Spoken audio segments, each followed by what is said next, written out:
नमस्कार मेरे प्यारे मित्रों। मैं आप लोगों के सामने एक बहुत ही रोचक तथ्य और महत्वपूर्ण तथ्य लेकर उपस्थित हुई हूँ। मैं समझती हूँ कि आप लोगों को ये बता देना ज़रूरी होगा, क्योंकि आप लोग दिन प्रतिदिन हर दिन व्रत रखते हैं। आखिर ये व्रत क्या है, व्रत की क्या लाभ है ना? और व्रत किसे कहते हैं और व्रत में किन किन नियमों का पालन करना चाहिए, तो ये चीज़ जानना अति आवश्यक है। तो व्रत क्या है ना? लोग किस लिए व्रत रखते हैं, ठीक है? तो सबसे मुख्य बिंदु क्या है वो हम लोग जानते हैं। मनुष्य जो है वो व्रत इसलिए रखते हैं कि उनकी आत्म की शुद्धि हो सके और शरीर की शुद्धि हो सके।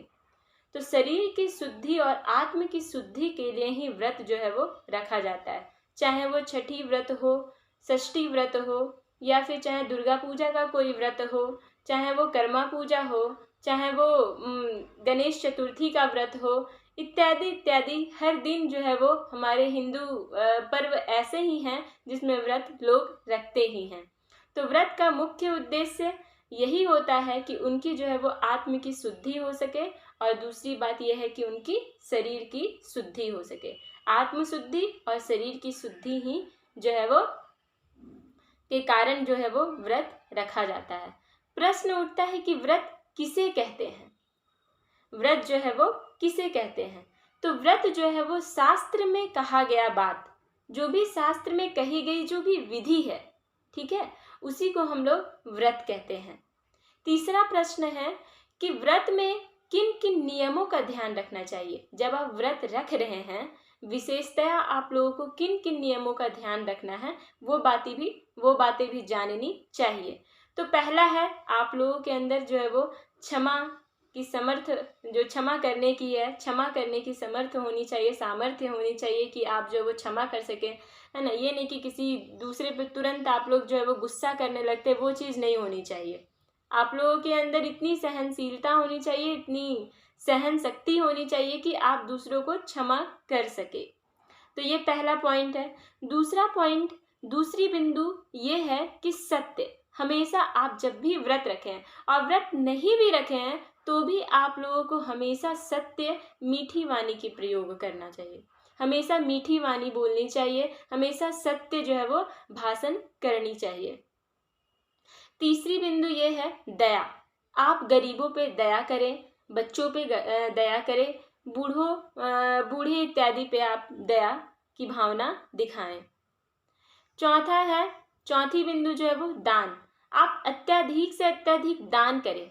व्रत का मतलब यही होता है दान, ठीक है? आप लोग जो ज़्यादा से ज़्यादा चीज़ ब्राह्मणों को, बूढ़े बुजुर्ग को आप जो है वो जितना से जितना दान कर सके।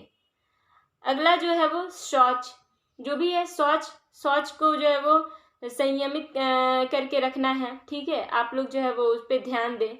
इंद्रिय संयम, आपके जो भी ज्ञान इंद्रिय हैं, पंच ज्ञान इंद्रिय हैं, पंच कर्म इंद्रिय हैं, ठीक है, इन सभी इंद्रियों पे आप लोगों को संयम बनाए रखना है। अगला जो बिंदु है देव पूजा, देव की पूजा करनी है। अग्निहोत्र, जो सुबह शाम जो नित्य नैमित्तिक कार्य किए जाते हैं वो सभी जो है वो करना है आपको। संतोष रखना है, ये नहीं कि देखकर तुरंत ये इच्छा हो रही है, वो इच्छा हो रही है, तुरंत ग्रहण कर ले, ऐसा नहीं होनी चाहिए, ठीक है?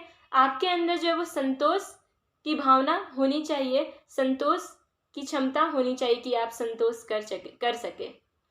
दूसरी अंतिम जो बिंदु है वो चोरी का अभाव। आप कभी भी जो है वो आपके मन में, करना तो दूर की बात, आपके मन में भी जो है वो चोरी का भाव नहीं आना चाहिए, ठीक है? तो इन सभी बातों पे जो है वो जब आप विशेषकर जब आप व्रत रखे हैं तभी इन सभी बातों को, इन सभी नियमों का पालन आप लोगों को करना आवश्यक है। उसके बाद एक मैं तप पे आती हूँ कि तप किसे कहा जाता है। तो तप जो है वो कुछ भी नहीं है। जब आप व्रत रखते हैं, जो व्रत करने वाले होते हैं, जो व्रत रखने वाले होते हैं, उनमें जो थोड़ी कष्ट आती है ना? जब कोई भी महिला या पुरुष या बच्चे इत्यादि जो भी व्रत रखते हैं और वो जो भी कष्ट सहन करते हैं, थोड़ी जो कष्ट सहन करते हैं, वही कष्ट सहन करना ही क्या है? तप है, ठीक है? वही तपस्या है ना? कुछ नमकीन नहीं खाना, कुछ खट्टा नहीं खाना, ठीक है? तो ज़्यादा घूमना फिरना नहीं, आपको जो है वो स्नान इत्यादि करके नित्य नैमित्तिक कार्य करना। कष्ट, ये तो एक मनुष्य के लिए तो कष्ट ही है, थोड़ा तो कष्ट ही है, क्योंकि मनुष्य जो है वो ये हर रोज नहीं ना करता। हर रोज करता है तो उसके लिए वो सारा आरामदायक कार्य हो जाता है, लेकिन ये मनुष्य जो है वो हर रोज ये सब करते नहीं है, इसलिए उन लोगों के लिए जो है वो कष्टदायक हो जाती है थोड़ी। तो यही थोड़ा जो कष्ट सहन करना होता है, उसी को जो है वो क्या कहते हैं, तप कहते हैं। तो मेरे प्यारे मित्रों, मैं समझ गई हूँ कि आप लोगों को जो है वो व्रत किस लिए किया जाता है, व्रत किसे कहते हैं, व्रत रखने टाइम किन किन नियमों का, किन किन बिंदुओं पर ध्यान देनी चाहिए, और तप किसे कहते हैं, ये आप लोग समझ चुके होंगे।